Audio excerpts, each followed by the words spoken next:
Well, good evening, everyone, and welcome to tonight's Ask the Experts program, The Art of Protection, presented by the Chestnut Hill Conservancy. I'm Bill Webster, Board President of the Conservancy, and it's really my pleasure to welcome all of you here in person, but also everyone that has joined us virtually.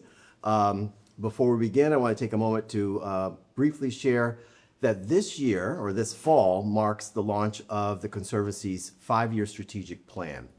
If you'll just bear with me for a minute, that plan really reaffirms our commitment to our 3 core mission areas: historic preservation, environmental conservation, and our community archives. While expanding our work across the Lower Wissahickon watershed, it also emphasizes inclusivity, deeper community engagement, and continued focus on education and advocacy. There are a few copies out in the foyer of our strategic plan. It's also available on our website at chconservancy.org. No worries. Our mission reflects and guides everything we do. And just to share that with you, the Chestnut Hill Conservancy conserves, preserves, and celebrates history, architecture, and landscapes in Chestnut Hill and the Lower Wissahickon watershed through inclusive and proactive community engagement, advocacy, and stewardship. So, tonight's program is a perfect example of that mission in action. Ask the Experts, the series, provides free expert advice on key issues related to historic homes, landscape care, and archival collections. The Conservancy organizes this free program, which is offered in collaboration with the Chestnut Hill Community Association. Thank you very much. I'd like to begin by thanking Chrissy Clausen in the back, if you haven't met Chrissy, our program and communications manager, who organized tonight's event and manages all of the Conservancy's public programs throughout the year. I'd also like to recognize the programs committee, Jean McCubry, who is our chair. Jean, want to raise your hand? Thank you very much. Rob Fleming, co-chair, right here in the front. And our program committee, which includes Kate O'Neill and James McNabb. Thank you. And they're all dedicated towards curating programs like this one this evening. So just before we move on, I just wanted to share a personal note why I wanted to be a part of tonight's Ask the Experts series. Some of you may have heard this before, but I lived in a historic community in northern New Jersey. I don't hate New Jersey. I was 2 doors away from a home that succumbed to fire, a pretty significant one. And as a number of the neighbors stood outside, really trying to understand how would they ever recover, one neighbor leaned over and said, well, you know they have Chubb. And that was the end of that. I was like, well, what exactly are you talking about? And I got a whole rundown, and they didn't work for Chubb, thank you. They got a whole rundown on like the importance of being able to replace historic homes with materials that they were built with. So mahogany with mahogany, oak with oak, and not oak look or mahogany look, you know, that type of thing. So being able to, one, repair, but also you'll hear tonight about restoring, and that's the other part of this evening's Ask the Expert series. So I just wanted to share why I personally think it's so important to make sure that when you have things that you don't take them for granted, meaning your home, your valuables, certainly, of course, loved ones, and we always look to protect them with other ways, but it's an important thing to consider. So for those here in person, you will find handouts in your seats. You should have them. 2 from Chubb, 3 from the Conservation Center for Art and Historic Artifacts, CCAHA. That includes practical information on documentation, storage, preventative care, and for our online attendees, those materials will be shared following this evening in an email from Chrissy, as well as a live recording of this event, which you can expect in a couple days.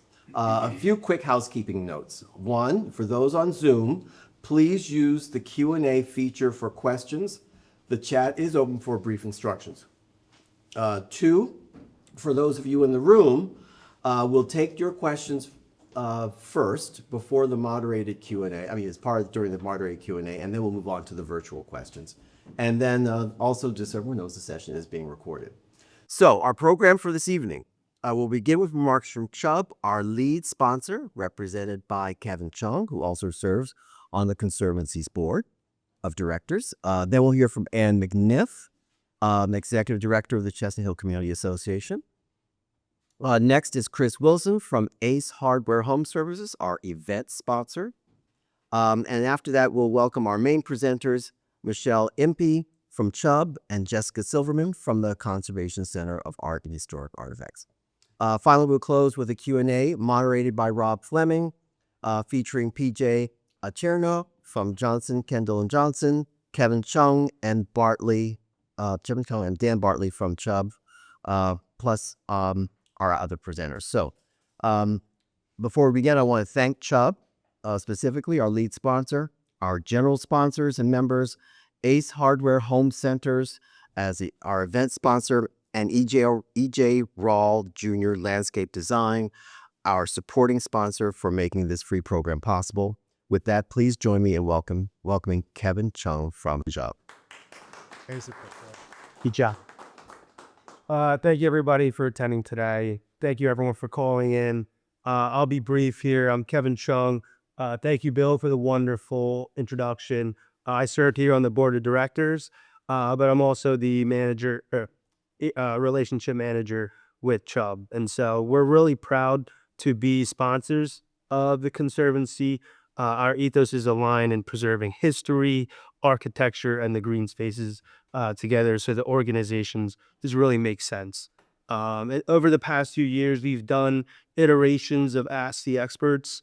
In the previous 2 years, they're more so geared towards homeowners and like best practices and things to think about from an insurance perspective. But today we brought in an expert, Michelle, who her expertise lies within the collection space, so jewelry, fine art, and she's extremely well decorated in her space, and so I'm really excited to hear her speak today. And then on that note, just want to say thank you again, everybody. Hopefully you guys will all learn something new today, and I would like to welcome Ann McNiff, Executive Director of the Chestnut Hill Community Association. Thank you, Bill. I'd like to add my welcome to everyone, both here in the room and online. We're so pleased that you're here. The relationship and the partnership that the CHCA has with the Chestnut Hill Conservancy is a really important one. There's a lot of ways that our missions align to help preserve and grow not only a quality of life here in Chestnut Hill, but also opportunities to bring people together in community. And that's one of the reasons why this Ask the Expert series is really an important partnership, because it is an opportunity to bring people from all walks of life here in Chestnut Hill and then occasion outside of Chestnut Hill around a topic that is near and dear to them. So we, again, are very thankful for our partnership in the Ask the Experts series. That is a mouthful. An Ask the Experts series with the Conservancy, and we look forward to many future years where we will continue to grow this program. So I would like to now ask that you please join me in welcoming Chris Wilson from Ace Hardware Home Services, who is tonight's event sponsor. Hi, Chris. Hello. Very good to meet you up there. Thanks very much for having me. Thanks to Conservancy and to the committee for allowing us to sponsor these events. As Ann said, I'm Chris Wilson from Ace Hardware Home Services.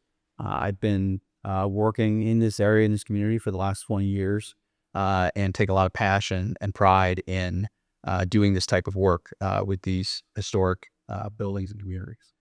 I'd like to also mention that our mission here is and has been, we were formerly Unique Indoor Comfort since the 60s and have been in the Philadelphia area since the late 80s. And our mission has been and continues to be now with Ace Hardware Home Services to be the most trusted, helpful provider of home preservation services in the world. And that really is something that we're passionate about and something that we're determined to achieve. So that's really our goal here. So the partnership with Conservancy has always been a great one. We love these events. Myself partaking in one here about a year and a half ago, which was just a ton of fun. I love talking about. It always amazes me how many people actually listen to me talk about ductwork, which is always shocking. So, anyhow, tonight we have two speakers. Michelle Impey of Chubb. She's the Vice President of Fine Art and Valuable Collections and the Risk Consulting Manager. She has 25 years experience in the art and insurance industries. She leads a national team of advising collectors on protecting fine art, jewelry, wine, and other valuables through preventative care, secure display, transportation, and storage. So you're going to have to help me here. She holds a bachelor's degree in art history and French from Bowdoin College and studied abroad at École de Louvre and the Sorbonne de Paris. She also completed coursework at NYU's Appraisal Studies and Fine Decorative Art program and earned an Applied Jewelry Professional Diploma with the Gemological Institute of America. Our second speaker this evening is Jessica Silverman of the Conservation Center for Art and Historic Artifacts, as we know, CCAHA. She's the Director of Conservation. She oversees conservation treatment, preservation framing, and imaging of cultural collections. She has been with CCAH since 2008 and has 25 years of conservation experience in the field. She holds a master's in arts conservation from the University of Delaware, Winterthur program, and a bachelor's in art history from the University of Illinois, Chicago, with minors in chemistry and museum studies. We'll begin tonight with Michelle, who will share strategies for protecting fine art and jewelry. And then Jessica will discuss caring for archival materials and works on paper. All right, so please join me in welcoming Michelle Impey.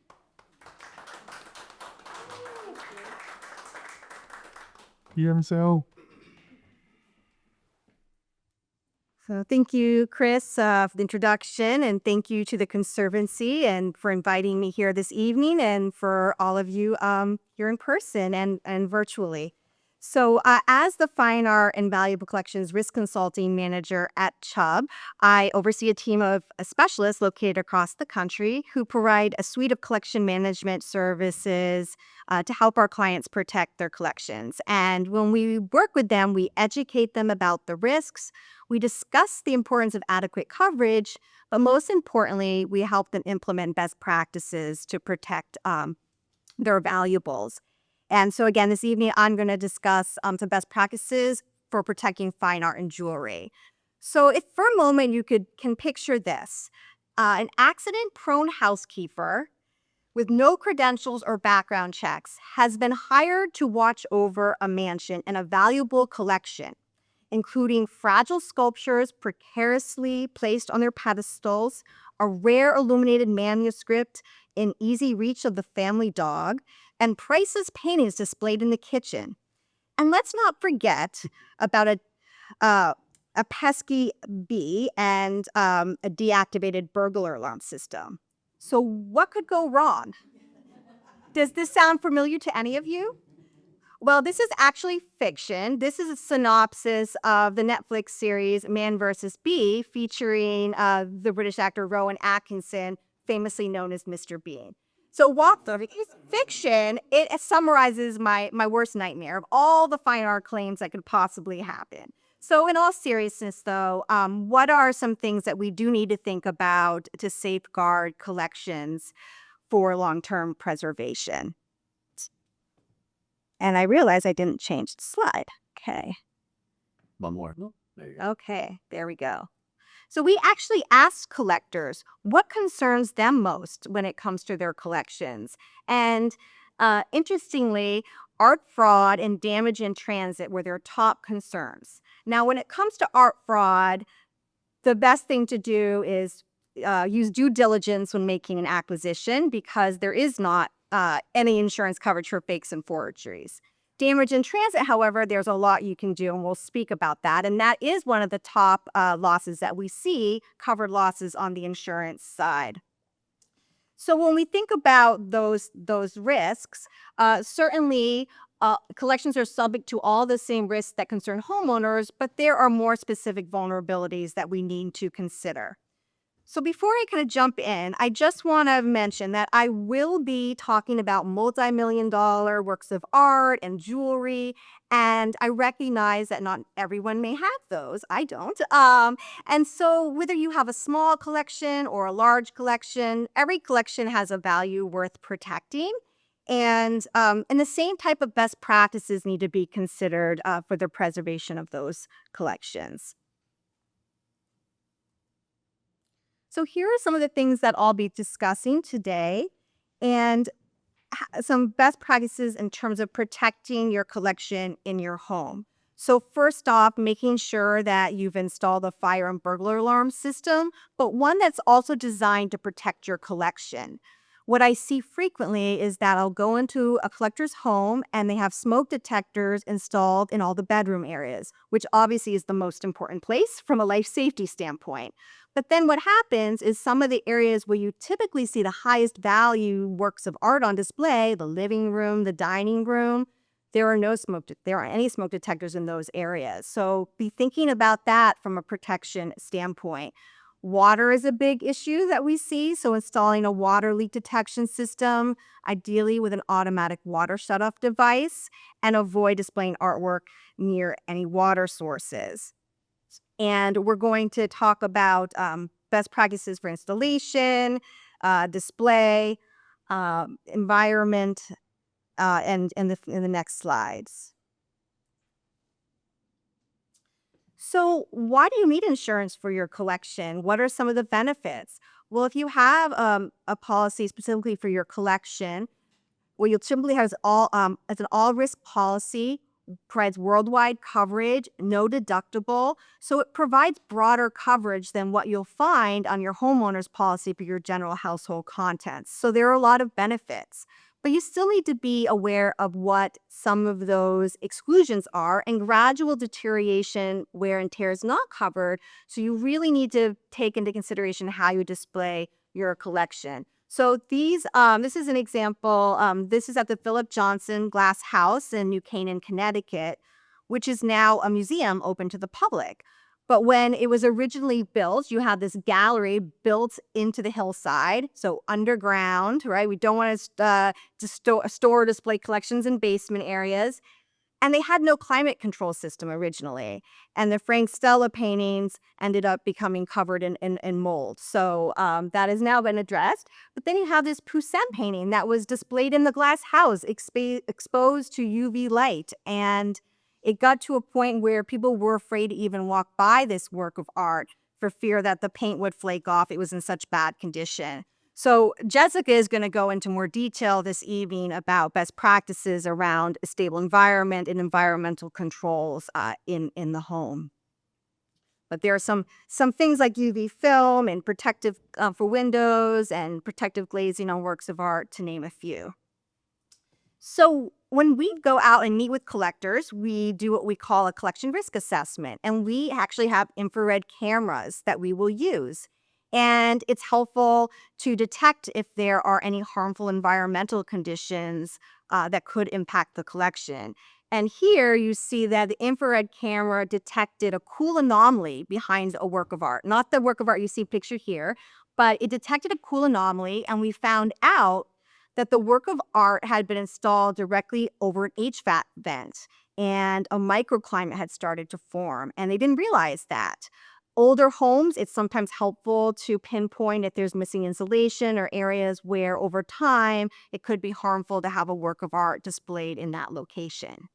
And then you may be wondering, why do I have a picture of a work of art that's actually made of bubble gum? Well, depending on what you collect, a lot of contemporary artists these days work in new materials, and some of them have been untested in terms of how they'll withstand, the test of time. And Dan Colin, some of his pieces with bubble gum, They do if they are exposed to sunlight, the sugars can activate and it can change shape. So knowing what the materials are and the works that you collect is important so you can take into consideration how best to display them. I actually met with an art conservator who was testing bubble gum to see how it would react. That was fun to go to see. Um,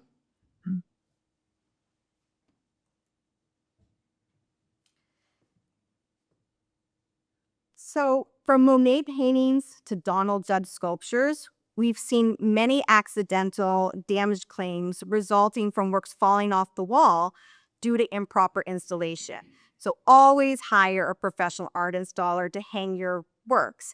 I was recently at a client's home and I peeked behind the multi-million-dollar works of art and saw they were barely hanging like a single nail. Unfortunately, they had hired the interior designer who didn't have the expertise on how to properly use the right installation hardware for the weight and size of each piece. But even if you do hire a professional art installer, maintenance matters. So another thing that we've seen is clients who have artwork hanging on their walls for maybe 15, 20 plus years. Those picture wires can get brittle and break. I've seen picture hooks start to dislodge from plaster walls. So it's a best practice to periodically have the installation hardware inspected, repaired, and replaced as needed. Just recently, a client had a valuable work of art hanging in the same location for 20 plus years, and the picture wire snapped and it crashed to the floor. So these are things to be thinking about. And then you see up above, there were three 300-year-old Chinese vases that were displayed in a museum at the base of a staircase. And unfortunately, a visitor to the museum was coming down the staircase, slipped on their shoelaces, and fell into these vases, and they shattered. They were valued at about $800,000 at the time. Thankfully, they were restored. But lessons learned here is even in your own home, thinking about where to display works of art so they're not in direct traffic areas and keeping that in mind. One of the benefits of having the policy for your collection is breakage of fragile items is included. So that's important to think of as well. And if you have staff, any housekeeping staff, making sure you've given them guidance on best practices on how to work around a collection.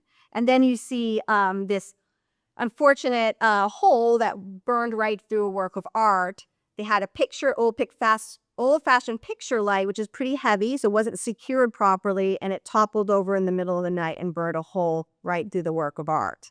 At the time, the piece was only insured for about $30,000, and at the time of loss, the value had gone up to over $100,000. So importance of getting updated appraisals, which we'll talk about a little later.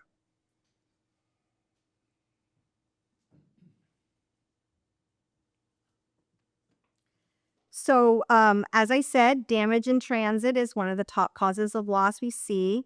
So always hire a professional fine art packer and shipper. And it's always a good idea to have a condition report completed before and after the shipment as well, so that there's a record should any damage occur while in transit. If they have a vehicle that they're shipping as ground transit, some basic things to look for is it should be dual drivers so that the truck is never left unattended. It should have air ride suspension, climate controls, GPS tracking, and alarms are things to look for as well. Because accidents can happen even going a short distance. I'll share another horror story. There was a client was transporting a multi-million-dollar painting again, not going very far, just across town in New York City. And because it wasn't going very far, they didn't take any precautions to pack it. And as the person was loading the painting into the back of the truck, slipped and fell and punctured a hole right through the canvas. So should have packed, maybe it didn't need a museum quality crate, but it should have been packed in some way. This is an example of a work of art that's made of acrylic. And when acrylic reaches a certain temperature, it gets too hot, it gets very tacky. And this painting was shipped in a non-climate controlled truck. And the packing materials adhered to the canvas and could not be removed. It was a total loss. And what is very evident that inexperienced packers were used is on the back, there was actually a note saying, color sticky. Do not let anything touch surface, especially not glassine or plastic. So they missed that.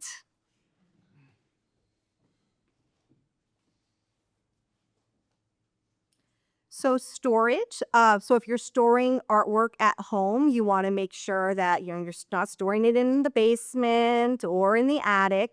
But if you're storing artwork off-site, you need to make sure that you're selecting a fine art storage facility, not one that just handles general household goods and a self-storage facility. You want one that specializes in fine art. They have their proper fire and burglar alarms, environmental controls in place. And one thing that a lot of people don't realize is that the standard limit of liability in the storage and transit industry is 60 cents a pound. So let's say you were shipping or storing a painting that was $100,000 that weighed 10 pounds. The most you would get from the transit company, the storage company, would be $6. So that's why you want to have your own policy in place that's worldwide and would cover the artwork in storage or in transit. And this is just, not all locations are the same, even if they are fine art. And you see this down on the bottom here. There was many years ago a warehouse in the UK that their main facility was great, but it became full to capacity. And so they moved collections off-site to another location, which were some storage sheds located next to a car repair workshop. And there were no alarms. And it wasn't until flames were coming out of the roof that the neighbors called the fire department. And by then, $72 million of artwork was up in flames.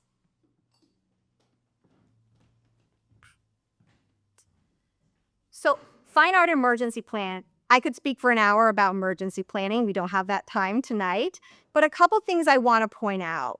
Planning for emergencies, really a lot have to do with early detection and preventative maintenance. So I am thinking of a collector who had a central station fire alarm system, and they had a smoke detector actually in the room where the highest value works of art were located. But it was installed, the ceiling was like 20 feet high, and there was an electrical fire. And when the electrical fire happened, the light fixture caught fire, the smoke detector didn't activate. And the reason for that was that smoke detectors have a lifespan, normally of 7 to 10 years. So that smoke detector was no longer operational, had been installed 20 feet high in the ceiling, and no one had checked it. The client happened to be home and called the fire department, but there was significant smoke damage and damage to that collection. Thinking about what are your priority items. If there is a water leak and you wanted to move something quickly, where are your pieces? Items can be prioritized based on monetary value, sentimental value, cultural value. And so like if this was, you were looking at someone's home and they said, this is where my art is, would you know which works of art would be most important to them if they had to be moved? So those are some things to think about. And making sure that you have resources available to you, like an art conservator, storage, fine art handlers that you can call if you need assistance in the event of an emergency. And here's an example of a Ganesha sculpture that unfortunately was picked up by the trunk, its most vulnerable point, and it broke right off. So just thinking about just best practices in general of how to pick certain things up. If they have to be moved, do you need 2 people to move the work of art? So those are some things to consider as well.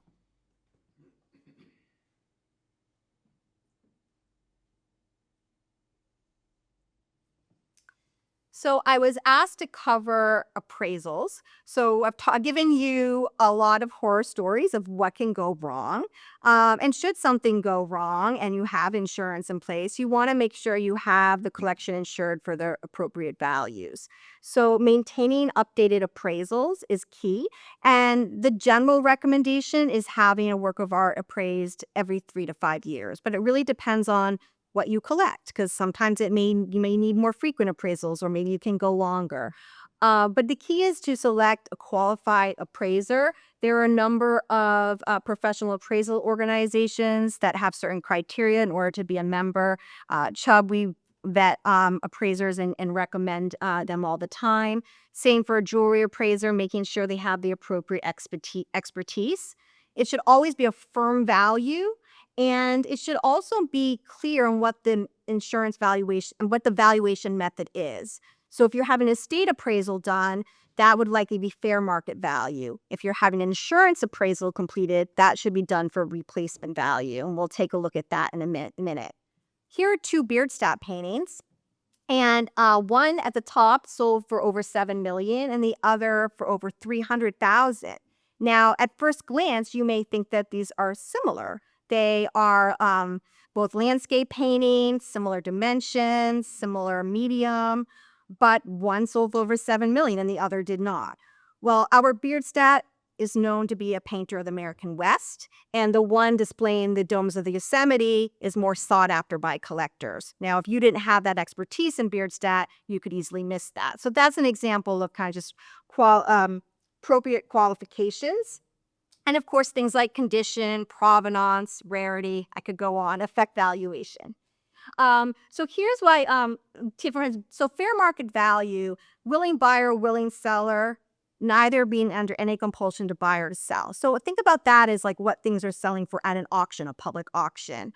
Whereas replacement value, that accounts for immediate replacement, associated fees like buyer's premium, shipping fees, that's factored in, and then purchasing from the relevant market. So let's say you had a work of art that was damaged and it was a total loss. You wouldn't want to wait around for the insurance company to say, oh, well, maybe a couple years until a similar one comes up at auction, right? You will want to be made whole right away. And if you can purchase a comparable work, that might mean going to a dealer, a gallery, and there could be an additional, fee there too that could be higher. So typically replacement value is significantly higher than fair market value, and you want to make sure you're using that to make sure you're insured properly.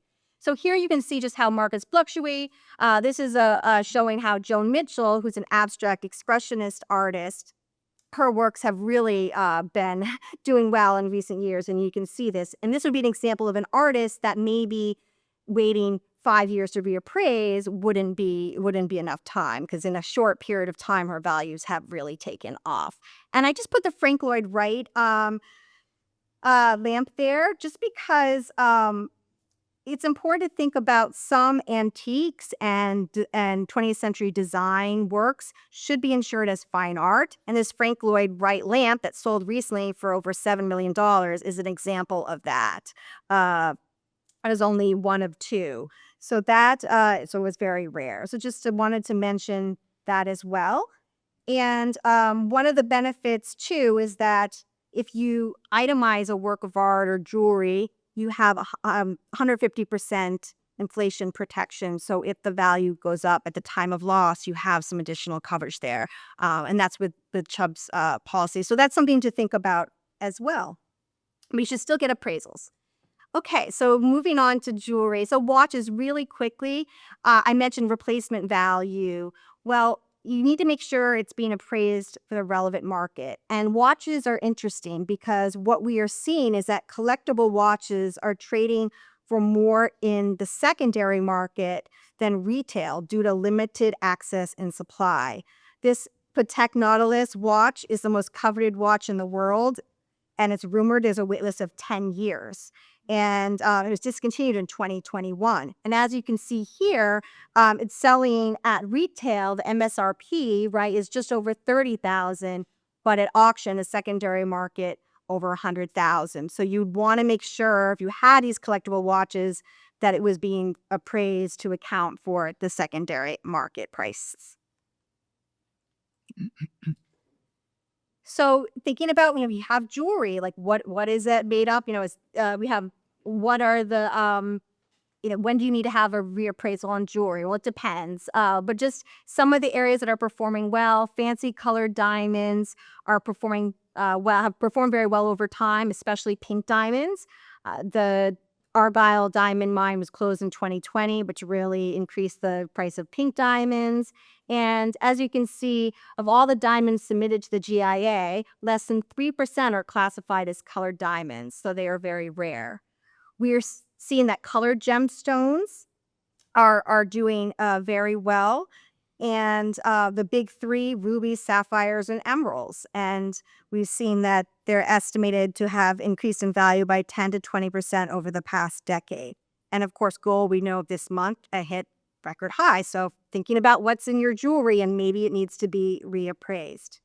And then you all have been hearing about the Louvre and the jewelry heist, right? Well, thinking about what was in some of those jewels, there were emeralds and rubies, and so well, hopefully they'll be recovered. But the concern is that they may be, taking the jewels out and the gold, being melted down. So we have seen an uptick in jewelry thefts and home burglaries, and we've seen burglars becoming more sophisticated in the type of tools that they're using to break in as well. Think about the Louvre heist. They came in through a second floor window. A lot of collectors don't think that the second floor window is an accessible point of entry. We've seen a lot of burglars come in that way. We've also seen a lot of burglars use angle grinders and power tools like they did in the Louvre heist to get into safes and to enter the home. So think about that. Even though you may not own jewels like they have at the Louvre, think about the protection of your home and your valuable collection. So here is a case study where there was a theft of $1.5 million in jewelry, and it was stored in a safe that was not bolted down, and the safe weighed less than 750 pounds. That's kind of the guideline we use. If it weighs less than that, then you can more easily be moved. But we've seen thieves pull 900-pound safes out of clients' homes, so it should always be bolted down. And what happened here is they came in through a second floor master bedroom window, and there were no motion sensors and no alarm there. So lessons learned, you should have a central station, a burglar alarm system that covers all access points to the home, and look to have a high security safe. So I could talk about safes all night, which I don't have time for, but one thing to think about is if it says TL15, that means it will resist a tool attack, including power tools, for 15 minutes on all 6 sides. So those are kind of what we use as a reference, a TL30 or TL30 high security safe. And you can also look to alarm the safe too and have it set up on a separate zone so that it's alarmed all the time, even if your burglar alarm system is turned off. So bicolor stones are growing in popularity, and I had to put this one up. These alexandrites, we had this diamond ring sold for $1.9 million last December, and these earrings for $1.2 million. And they're described as emerald by day, ruby by night. It changes colors depending on the lighting. So if you can't make up your mind, this is a good thing to buy. But I had here the earrings because mysterious disappearance is a key coverage feature for insuring your jewelry. Mysterious disappearance is actually more common than theft. So you go out and lose one of the earrings, then you can return that one earring and get the full replacement cost for the earring. And so if you misplace something, that's covered. So that is in the pairs and sets as a benefit as well. So if you were traveling with your jewelry, there are some best practices, making sure that you have a condition check on the jewelry, checking prongs and clasps. That's a good thing to do. If you're traveling with high value jewelry, do not use the safe in the hotel room.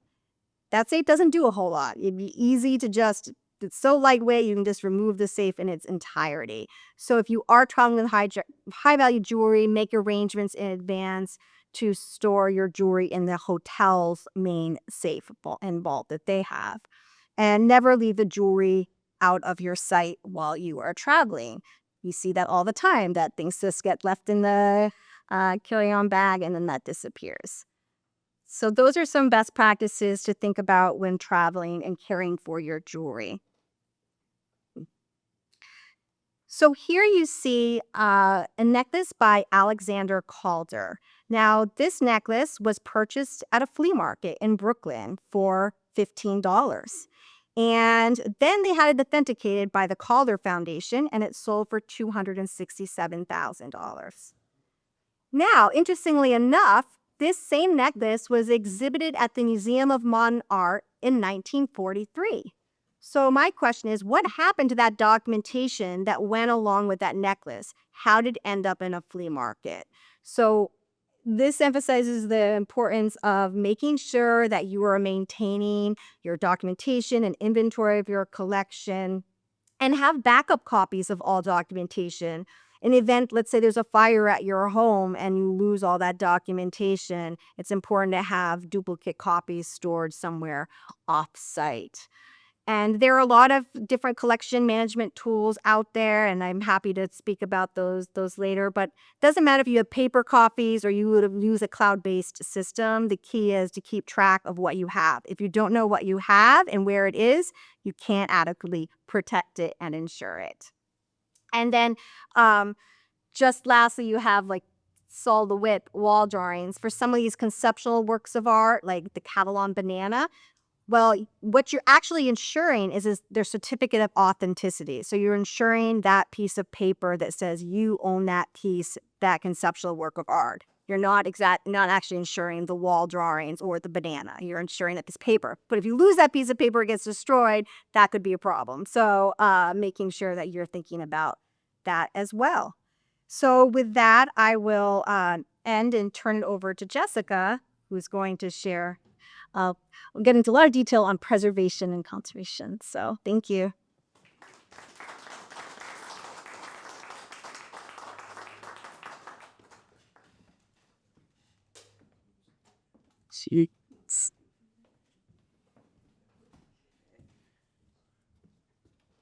So thank you very much for inviting CCAHA to participate tonight. We appreciate being here.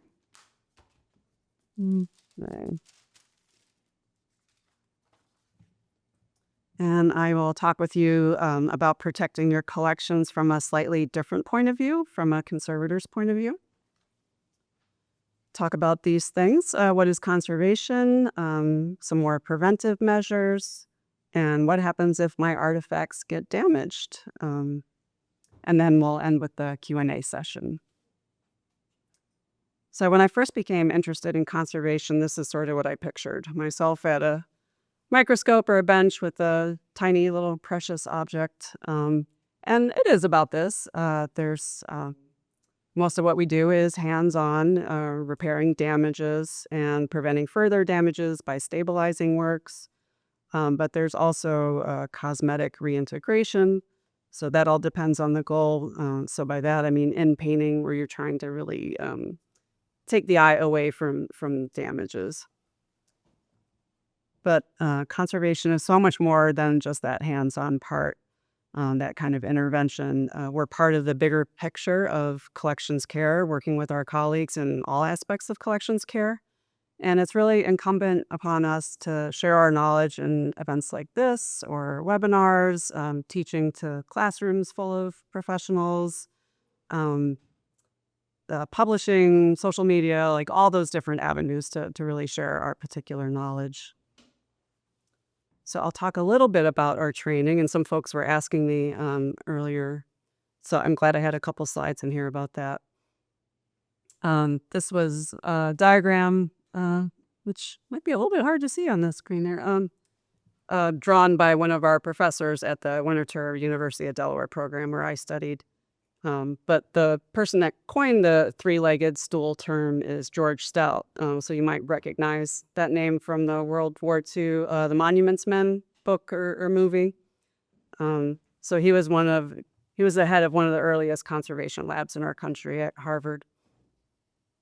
So the term is showing the three facets that really make up conservation. It's understanding the history and the context of the objects you're working on. It's the chemistry of how they're made and the chemistry we're using to conserve them. And then the hand skills, the actual fine art skills or craft skills for whatever your specialty might be. And then a more modern interpretation of this is the seat. And that's the ethics that holds all those legs together. Oh, and I did want to mention it's Chinese because our professor that drew this was teaching in China. That's what the Chinese symbols are there for.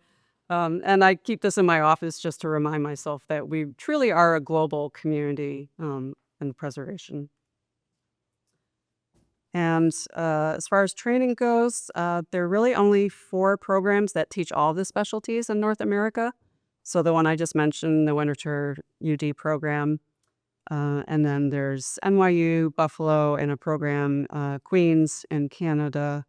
There are also, this is one of the organizations that binds us all together, their webpage. There's some historic preservation programs listed here, and that's a slightly different take, which I know lots of you know about. But those are really the main 4 programs, and so that's where we do our master's training. And at first, it's very broad, and we learn about all the different specialties, and then we specialize at some point. So I'm a paper conservator, so my talk is a little paper-centric. Can't help it. I mean, that's my specialty. And when I was driving here, I was thinking, I didn't really explain the context of where I work, CCAHA. So we're a regional conservation lab, which means we don't have any of our own collections. We don't own anything. We're serving you. We're serving the public. We're serving collectors. We're serving museums, archives, libraries, corporate clients. So that's the context of CCAHA. And our particular lab specializes in book, paper, and photograph conservation. And also as part of our training, we do postgraduate fellowships. That's how I first came to CCAHA. So that's a long part of our history, is educating the new generation of conservators. And it's sort of like a residency. You have your degree, but then you need to go on and do more training. And a friend of mine who's from a family of doctors said, you should really use this analogy, like when people ask you, what do you do? So not to make light of medicine, we're not dealing with human life here, but we are like doctors for art. So we're diagnosing, we're running our analytical tests, we're coming up with a prognosis, we're coming up with a plan, we're communicating that to the client or the patient, and then we're moving forward with our treatment plan, and then also talking about preventive measures to make sure you don't get sick again. So it is actually a similar thought process. So now let's get into what you can do to protect your collections. Most damages will fall into these 3 categories, or a combination of the 3. And I'll mostly focus on the first one, physical damages, because that's really where you have the most agency, where you can prevent damages. Most physical mishaps really happen from not taking your time, and poor housing materials. And that's another term that often people are housing. What are you talking about? So housing are protective enclosures. So we're talking about how things are framed, how they're folded, do you have boxes protecting them, and some do's and don'ts we'll talk about. And the preventive action here is having good guidelines in place and proper housing, having good storage. We get this question a lot. Do you wear gloves? Do you not wear gloves? Why aren't you wearing gloves? And the answer is, when we're handling paper, we're usually not wearing gloves, and you really need that tactile sensibility. And especially the cotton gloves, they can really snag. And actually, I forgot to replace the slide. These are cotton gloves here, and really nitrile gloves, which I have some sample of. Nitrile gloves are actually better, because even cotton, the oils through your fingertips can come through the cotton, especially if you don't wash them. So photographs in particular, we're wearing gloves when we're handling them, because they're really metal chemistry. It's silver halides. So think about metals in other parts of your collections. I mean, they tarnish, they corrode. So anything metal, you're generally handling much more carefully and wearing gloves. And this is what happens when you don't. There's a big thumbprint there on this photograph. So the acids in our fingers and our oils, they actually show up years later even, and leave pretty permanent fingerprints there. You can see this on paper too, from the oils. So that's why we wash our hands. We wash our hands all the time, and we don't wear lotion because there's all kinds of stuff in the lotion, so we have very dry hands. This is probably a number 1 tip for handling, and that is, you see one of my colleagues here holding from opposing corners. So if you have something large or even something small, you can avoid putting dents in paper by handling this way, or by using something underneath it to support it, like this is polyester film here, so something like this, or we have all this non-woven polyester material that we use when we're washing things or handling them or moving them around. So if it's really fragile, just supporting it on a secondary inert kind of material like this. Because otherwise, if you're grabbing it like this, or like this next picture shows, then you can put all these handling dents if you're just kind of grabbing it like it's I don't know, like it's a piece of paper you took off your printer. It's very easy to dent it. And another tip is if you needed to, especially something large or something torn, if you needed to see the back of it for some reason, you can sandwich it between two boards and flip it over. That's an easy way to get to the back. And before you move anything, if you're moving things around, just have a plan. Before you pick something up, like you were mentioning, like Michelle was mentioning, knowing where the stress points are, and just have a plan before you move things around. Folders are great, and I have one up here, like the one pictured there, for storage. The only thing here is if you are taking things in and out of the folder, just make sure that you're opening it completely, because otherwise you can have abrasion. And if you have multiple things in there, it's good to have some interleaving paper, which I have some samples of. Framed artifacts, as we already talked about, don't carry them by the wire. It may not be secure. You also want to inspect the frame itself if you're moving it. The corners, the joints could be weak. And if you are taking it down and storing it, so this where the circle is a little hard to see. That's where the hinges are. So hinges, if they're done well and correctly, they're made out of this mulberry paper, which is very strong. It's very thin and strong and flexible, but it can break. So you don't want to carry your works of art. Here's my sealed package. You don't want to carry it. So if the hinges are up here, you don't want to carry it this way. You don't want to store it upside down unless you want to give us more business because that's what happens. They'll break. And sealed package. So what is a sealed package? This was developed by the National Gallery of Art, and it uses marble seal, which my little pieces of it here.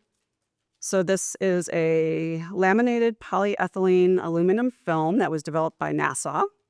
As conservators, we have to borrow from other industries all the time because we're so tiny. Nobody makes things just for us. But somebody had the right idea to use this to seal works of art. So rather than your brown craft paper, this is so much better. Commercial framers don't usually do this. You'll see museums or places like us using this technique, but it's pretty impermeable to water leakage, to pollutants. It helps regulate fluctuations in humidity and keeps dust and pests out.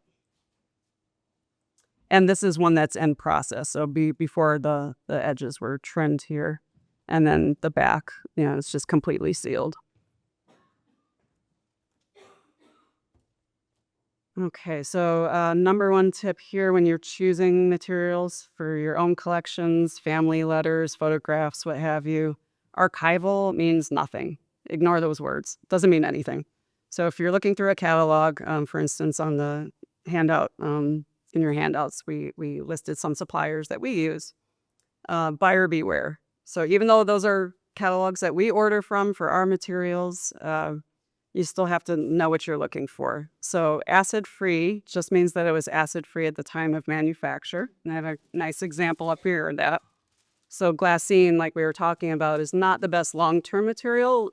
We use it in temporary settings, but I hope you can see that this is very yellowed glassine and this is white, still relatively white paper. So it was acid-free at the time of manufacture, but over time, yeah, that's what happens. I see some jaws dropping. So that's something you want to replace periodically if you are using glassine, or I can recommend some other materials too. The reason we like it is because it's so slick, and you'll see that in another slide where we use it temporarily. Lignin-free. So whenever you're talking about papers or boards that are made initially with wood pulp, Wood pulp has lignin. That's what makes paper brittle. So think about newspapers. That's lignin. And alkaline buffered. So you'll see buffered. In this particular case, this is unbuffered for this particular box, but most of the time you want a buffered material. The only exceptions are blueprints, cyanotypes, and that's again because of the chemistry there with the photography processes. And textiles that are like wool or silk, those are really protein based. And so just how acidic things and pH are not great. The other end of the extreme where it's like slightly alkaline, that's a different kind of chemical reaction, alkaline hydrolysis. So that can break those chains in a protein-based thing. Oh, and on that last slide too, that was a photographic material, so it needed to pass the photographic activity test. So you'll see that catalogs that it passed the PAT. And it's a very complicated test with all these layers, standardized test. I can't explain that, but I know if you're dealing with photographic materials, you do want something that's passed the PAT. And actually anything that's past the PAT it's also a sign that it's a really good material, because photographs are kind of like the canary in the coal mine. They're very sensitive, again, because of the chemical makeup, usually silver based. So that's a good indicator. I mentioned this already a little bit. When you have something that you're framing, you want to make sure that your framer is using mulberry paper and wheat starch paste. You will find commercial framers, some of them that are knowledgeable about this aspect, at least, of framing. Or photo corners where there's no adhesive on the artifact at all. And another tip: no tape is archival. Does not exist. So yeah, if your framer's telling you, oh, this tape is fine, it's archival. No, it's not. It's not fine. Interleaving, which I mentioned, I have some samples I can show you. Should be lignin free, buffered. Okay, moving along. Couple special considerations for sensitive surfaces. So this is where we might use glassine temporarily when we have, say, pastels or charcoals, flaking media. But really just putting something like this in a box is great protection. See. This is what I mean by flaking media. If you had a painting where you can actually see little pieces of it cleaving up, the white spots where the media has already been lost. Same is true in photographs. The emulsion can actually flake. So yeah, I think I already showed you the Mylar. Mylar is great for photographs. So it's inert, and photographs especially, their surfaces are sensitive. Another thing about tape: don't try to remove it yourself. That's as they age too, they can fail. So you might think something's secure and it's not. And other enemies of paper and photographs: Post-it notes, rubber bands, paper clips. Yeah, none of that. If you do have tape like this, it's something that we can do something about. We can reduce that staining, remove it, reduce the staining, and then mend it with the appropriate materials. Special considerations: if you have rolled and brittle material, don't try to unroll it yourself. Bring it to a conservator. In the meanwhile, storing it in a box like this is just fine. And that box should be lignin free, buffered. In this case, it should have passed the PAT as well, because these are panorama, long panorama prints. Okay, I'm going to speed up a little bit here. I know we're running a bit over. For large things like posters and whatnot, you can get rolled storage, those long boxes. Books. I haven't really talked much about books yet, and we might have some book collectors in the audience. Don't retrieve from the top. That's what breaks the head caps there. So the proper way to take a book off your shelf is to push the two neighboring books in and then grasp it by the spine and pull it out. Or you're going to end up with that eventually. And book wedges. So if a book doesn't feel like it wants to open all the way, don't make it. That'll break the sewing. So that's what's pictured here is a book wedge. So these are commercially available. You can use these to support a book so that it's not opening more than it wants to. Or you could even use some small pillows, as long as they're not going to catch on whatever the material is.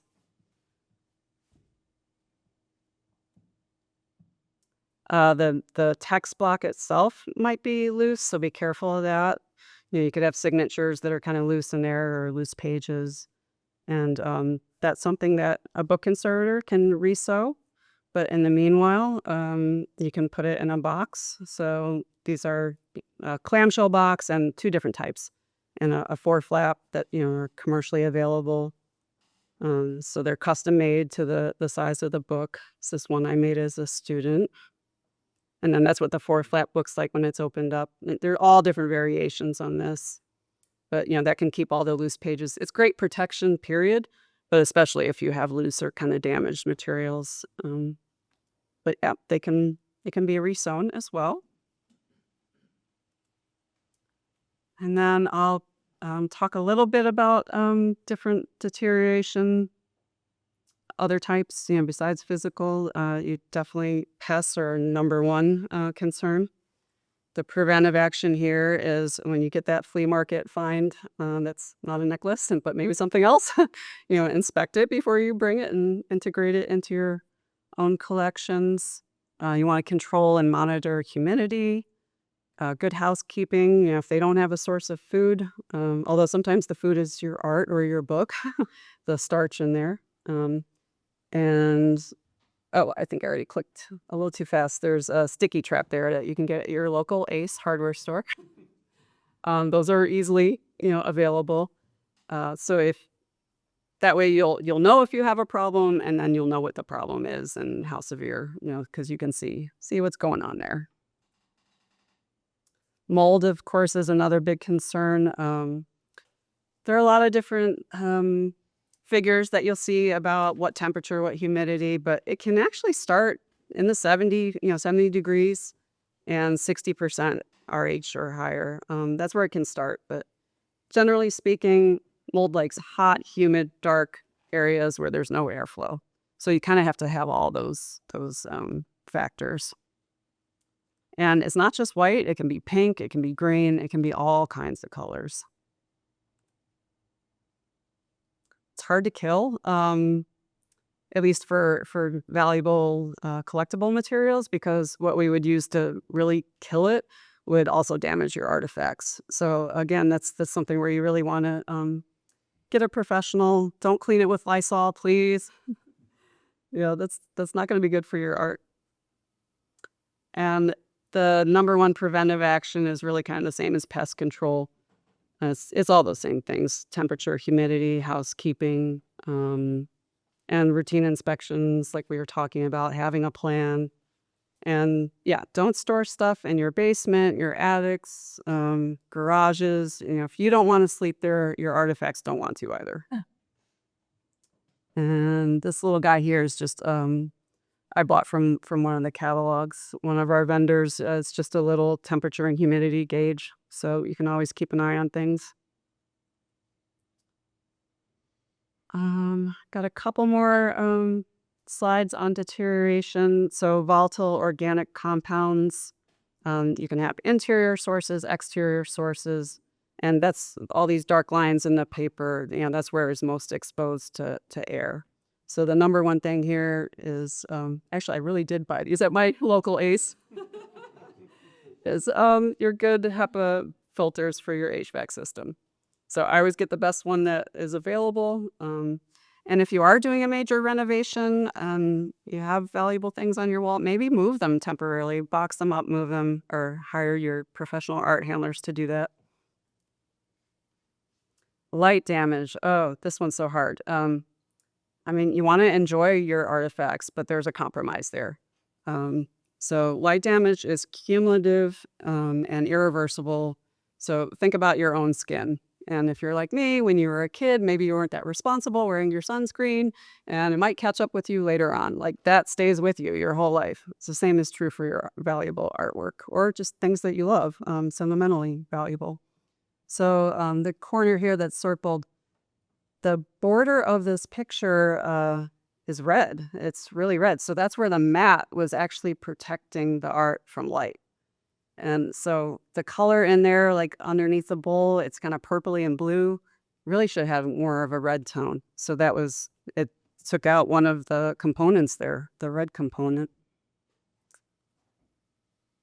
And yeah, like we talked about, just limit light where you can, using filters, UV filtering plexi, avoiding putting things in the brightest, wall in your house. Rotating displays. I mean, museums do it. You could do it too. UV light is especially damaging, and here's why. So this is a chart showing different energies, electromagnetic energies.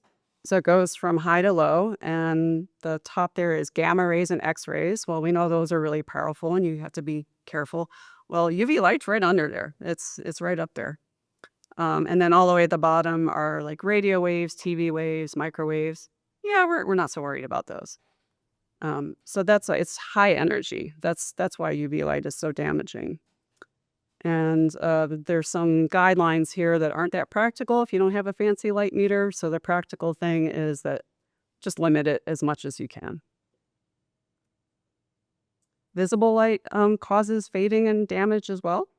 So again, you do want to limit that, especially for anything organic like paper, leather book spines, textiles. Photographs are sensitive.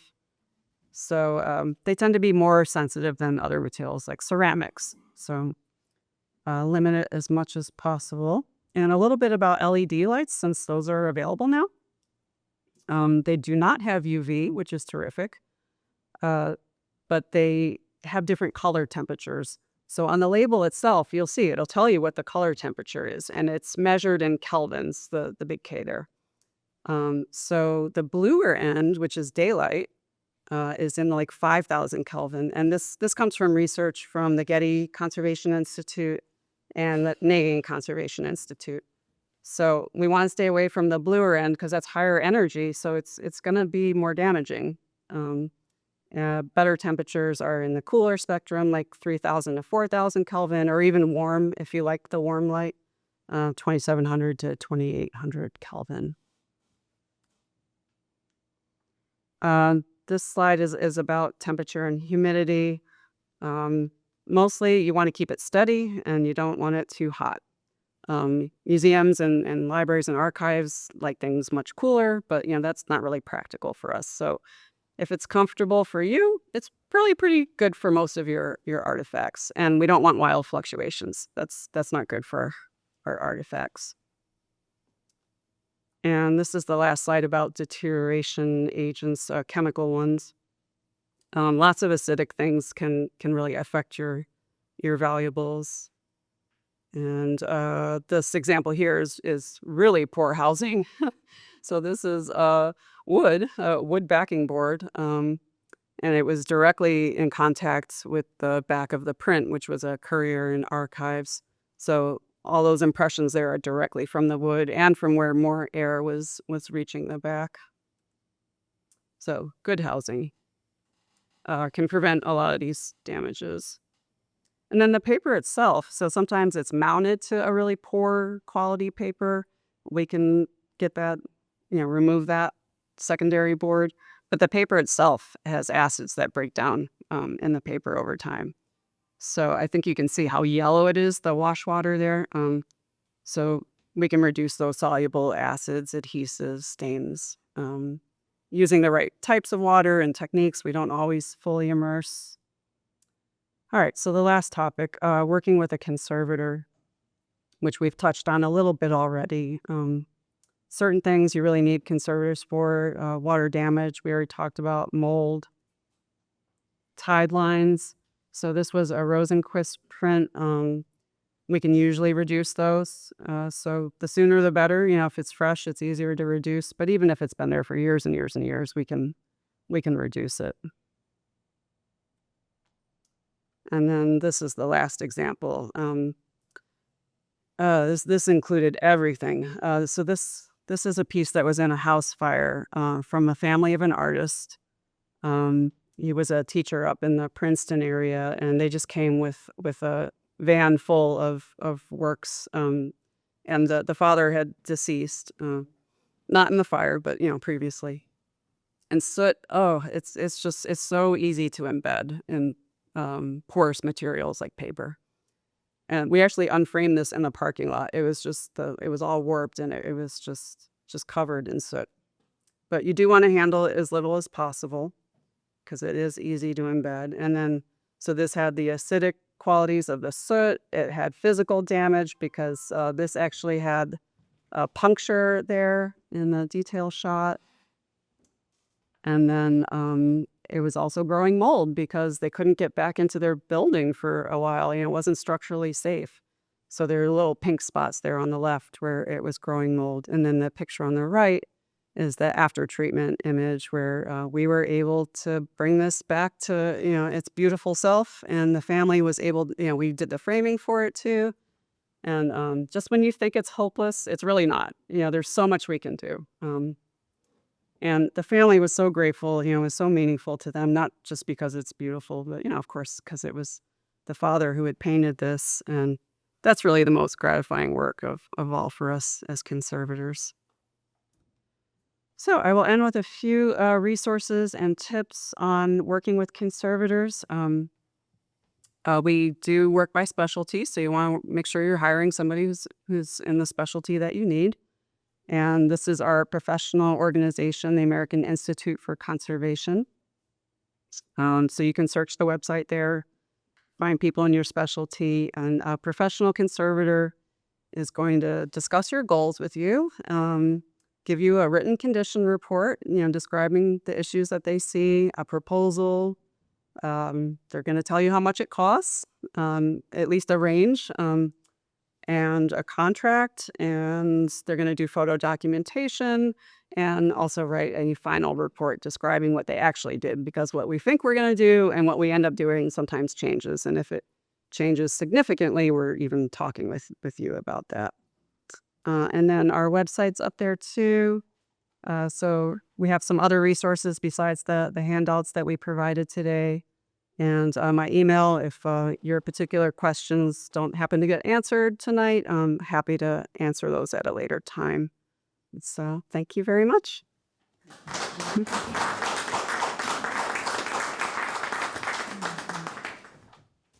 No, let's go way closer.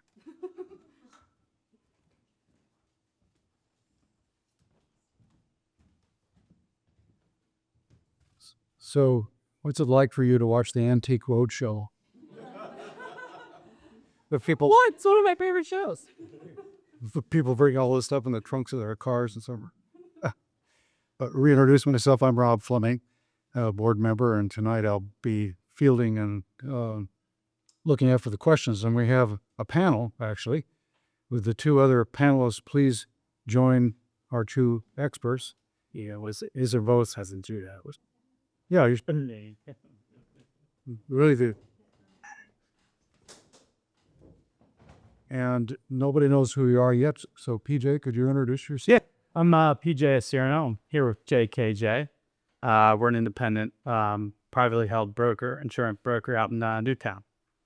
We partner with Chubb and the Conservancy.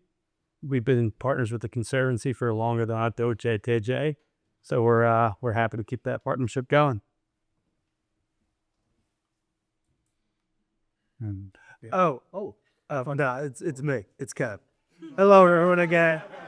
I'm married. It's Kev. was going to be up. And I just want to reiterate, PJ and JKJ are strong partners of not only the Conservancy, but of Chubb as well. Chubb is an insurance company, but we're not like State Farm. You can't just call a phone number and reach someone at Chubb.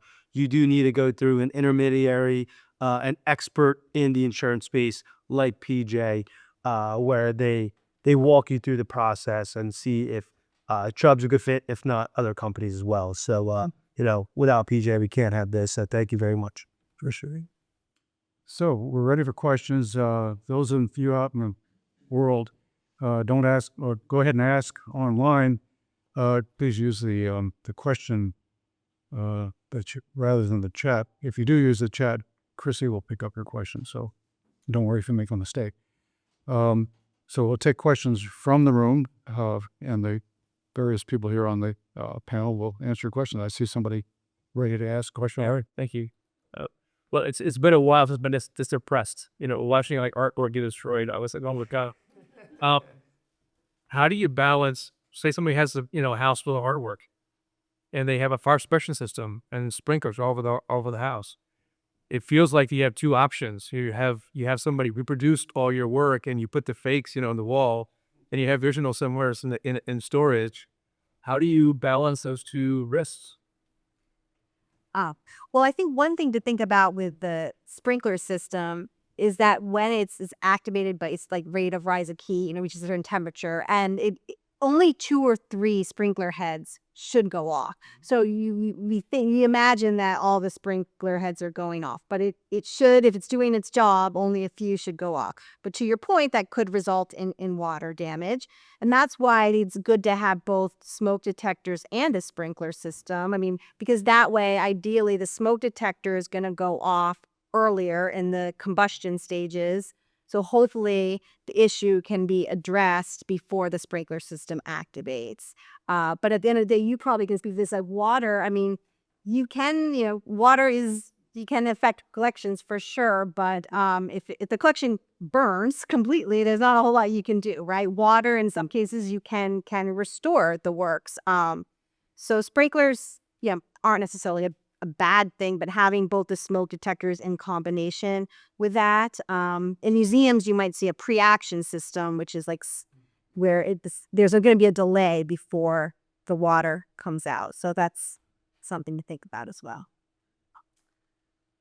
And if I can add to it, these are the collection experts here.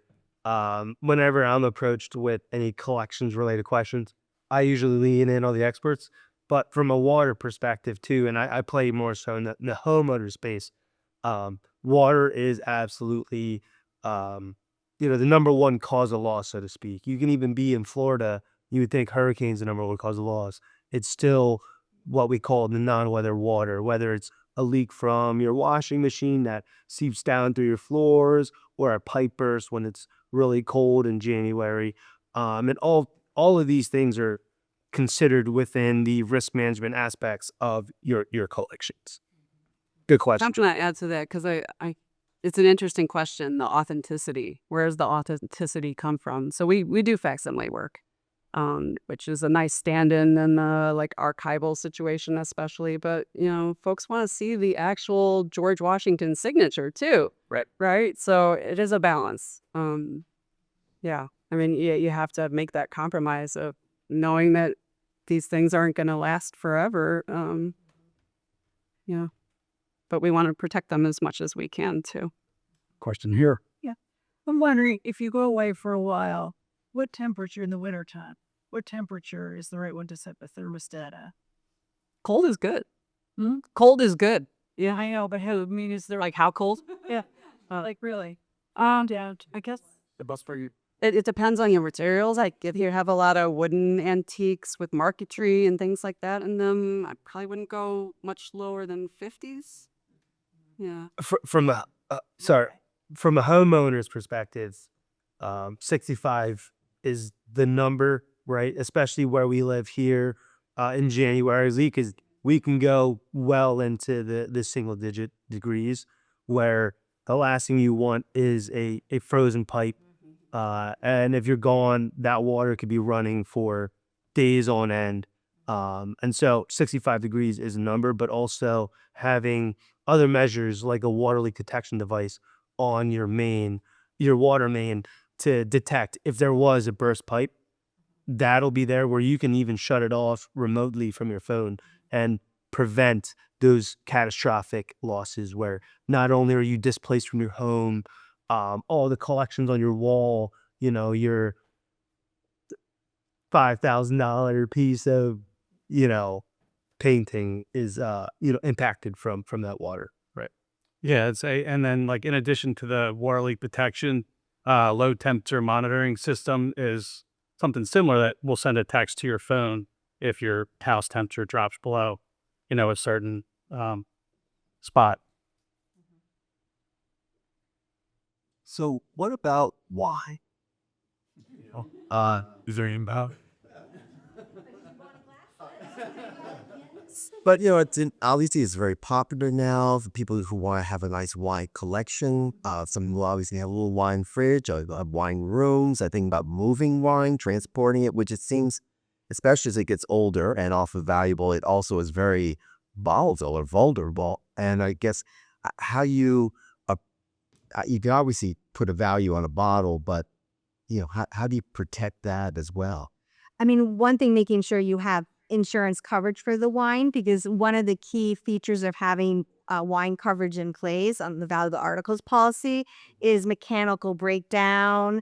Power outage would be covered, where it wouldn't be on just your spoilage on your normal homeowner's policy. We wouldn't have that coverage in place. So mechanical breakdown, power outage is one of the top causes that we see around the wine.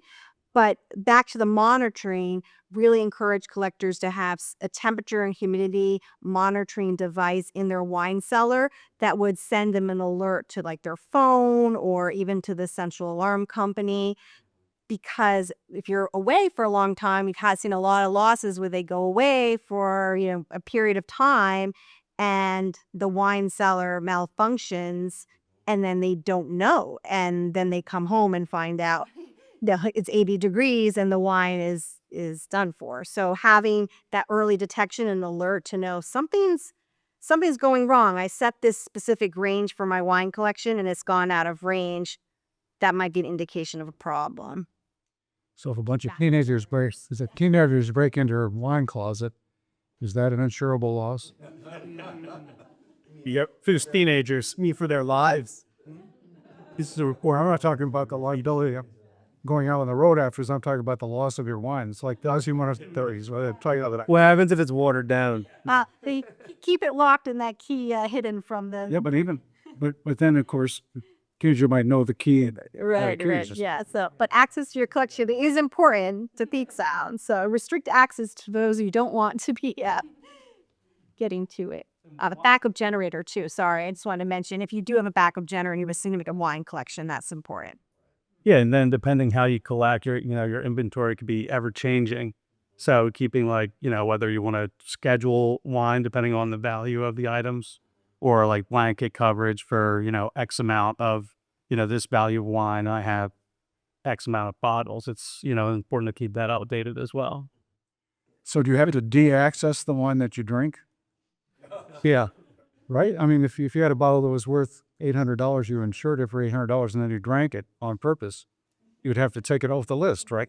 Not upbeat. So, Right. just saying. What I'll say is the best loss is no loss, right? Like you could have an insurance policy that'll cover your collection, and if you come back and it's 80 degrees in your cellar, sure, maybe an insurance company will replace that, but like you don't want to have to jump through those hoops, and there may be some sentimental value to some of those bottles. I'm glad you brought this up. Thank you, Bella. There's this one claim scenario that I love sharing regarding wine. There's a California home many years ago. There's a large fire approaching the home, and there was a really large wine collection in the basement. The insured, trying to be a good steward of their assets and things that they care about, grab every bottle that they can grab from the basement and they throw it in the pool so it'll survive the fire. The beautiful thing about wine is that even the bottle is what helps add value to it. So once it took a swim, all of the labels peeled off and everything, we considered it what's called a total loss, where the wine's no good. There's no salvage value to it. Cut a check, made the insured whole, but then they have all the bottles. So then they had a big party after. So I'll tell you what, I had a Grace mystery wine party at their home. Where you can find out what that rank is. Oh, I wish. Yeah. The ultimate blind taste test. Yeah. Yeah. But it's really important to ensure something like your wine collection as well. It falls under collection. Actually, it's a question about valuation of jewelry, which, given the price of gold and all that, how much is given to the artistic value of a piece, or rather than simply its components? I mean, it depends on what it is, and some pieces of that really weighs into it significantly. So, and maybe it's not the. It depends. Yeah. Because there are a lot of jewelry designers out there that are very well known, and their designs are sought after. So that would factor in, and that's why you want to have someone appraising your jewelry that would have that expertise, that they knew more than just about the stones themselves. They knew about who designed it, and that's important. And that's why you have an appraisal done. That full description is really important, so that's documented who designed that piece, if that's part of it. Do you have appraisers you can recommend? Yeah, absolutely. We have appraisers that we recommend, and then a resource like Chubb, deals with this day in and day out. I'm sure you guys have a. Yeah. And I was actually going to say, so to that point, there's a couple ways to ensure to market value and replacement value. So we deal with items that may have a higher market value if you're going to sell the item, like Eagles Super Bowl ring ticket. So you can sell that, and you could insure that to a market value if you plan on, selling that piece. And if it goes missing, the value that you would get back is that number that you would have sold the ring for. Versus if you were going to replace it, it may be, cheaper to replace, or vice versa. And this is both situations. A question. What about unconventional materials? I'm thinking of, I have a hunch that the most valuable collection in our house is our 30-year-old son's Nike sneaker collection from when he was a teenager. So, I mean, is it up to the client then to say, I've done my research, I think this collection is worth, $10,000, and I want to insure it? Or do you have to get that backed up? It depends. Different companies have different thresholds for what would need to be appraised. So it's different in every situation. But if you have purchase prices, a lot of times they'll request a purchase price, or even it's a conversation with the underwriter where you look online and say, hey, what is this selling for? What are they sold for on verified sites? So it changes in those situations, but Yeah. Believe, And if you, sorry. I was going to say, believe it or not, there are appraisal services and grading services for sneakers, and it's actually a growing market that we insure at Chubb and starting to see more regularly. $30 billion market. And two, I mean, there can do as you're saying, Paul, there are different appraisal requirements depending on the insurance company. But if you're doing blanket coverage for maybe some of your lower valued items, then there would be like a per item limit, maybe 50,000. So in that scenario, then you wouldn't necessarily need to get individual values and appraisals for everything, because you're not itemizing it out for an agreed value. If I may, just to differentiate the difference between itemized and blanket coverage. Itemized coverage is, I have X pair of sneakers, it's been appraised for X amount of dollars, and I want to insure it as such. Or it could be sneakers, paintings, jewelry, etc. versus a blanket coverage. You're like, I'm going to purchase a $50,000 blanket policy to encompass all of my collections. With that, to Michelle's point, comes with stipulations, $50,000 per item. But that's a good way if you have a larger, broader collection, instead of appraising and itemize each item, just having that blanket coverage to have that peace of mind at night where should anything happen to an individual piece, that's accounted for and adequately protected from an insurance perspective. Exactly. And so like a blanket, I would say if you're picking up items along the way, a couple times a year, you're buying like a new watch, bracelet, something that may be considered in the lower portion of your collection, that would be a good time for a blanket. Whereas if it's a major purchase, that's, something you may want to schedule out and have it appraised. Is one more inherently costly than the other? It's pretty. I would you probably from Chubb's perspective, we price it the same a dollar. It's just ease of doing business where if you have a client who owns 12 watches and they buy and sell new watches on a monthly basis, it doesn't make sense to itemize everything. Just have that blanket coverage. Yeah. Yeah, and it, Yeah. I'm sorry. oh, just another kind of key. You mentioned like acquiring new pieces. Like one of the key coverage benefits, like on Chubb's policy too, is like automatic coverage for newly acquired items. If you already have coverage in place, some itemized coverage, you have up to it's 90 days, up to 25% of the total scheduled limit. Again, that's you can look at the contracting by state, but that's what you typically would see. So if you're actively collecting, you're going to an art fair, having peace of mind that you have some coverage in place, maybe before you get around to calling PJ, then there's like there's some coverage there. And for Chubb, they don't make you submit appraisals for anything under 100,000 for a single piece in that collection. So you had your hand up. So I'm wondering, Strat, how you could factor in a sentimental value by that kind of a policy.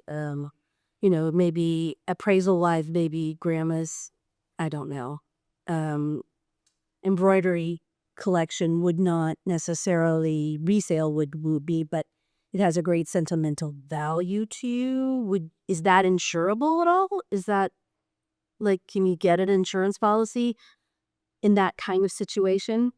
I mean, it's not replaceable. I'd say the answer is no. Yeah, it's hard to quantify sentimental value and to have an insurable interest from an insurance company's perspective to build that in. But that's a good question. No, you're absolutely right. On the other hand, if you said it's worth $100,000 to me and you insured it for that, and if I asked you to insure for it, even if it couldn't be appraised, could you do that? Would you say, I'm willing to pay whatever the cost is to insure it for $100,000?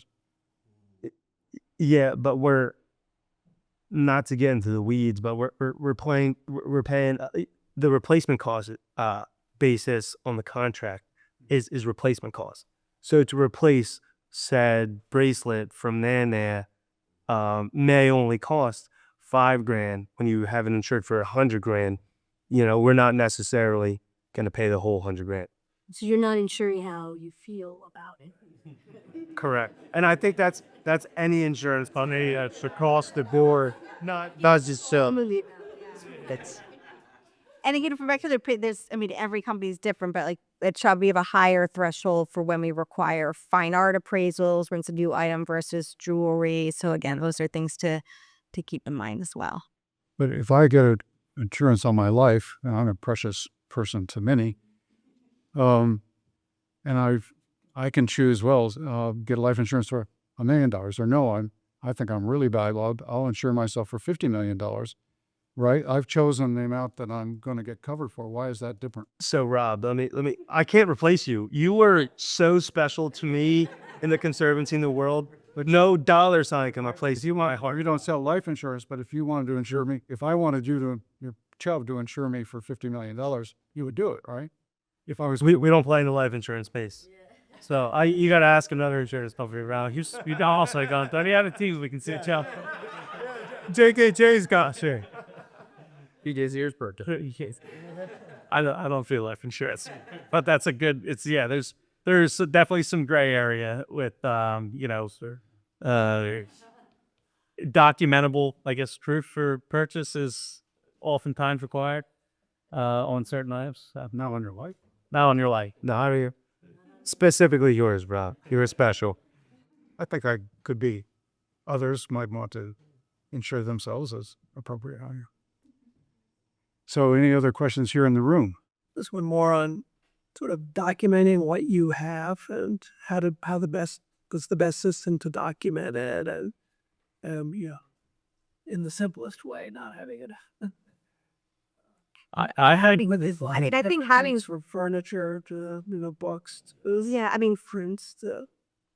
Having the full description and photographs are really important, and if you have high resolution photographs, that's that's I would definitely say that's key. And if there's anything that goes along, I mean, the original invoice, any provenance information, making sure you have keep that. If there's a certificate of authenticity, so all of that supporting documentation that might add to the value of the work, maintaining it. And as I said, I mean, there's a lot of different cloud-based collection management systems out there. But at the end of the day, all of those systems are only as good as the information that's put into them. So it's really a personal preference. If you are, if you're going to take the time to put it in, and you have someone that's going to do that, then that's great.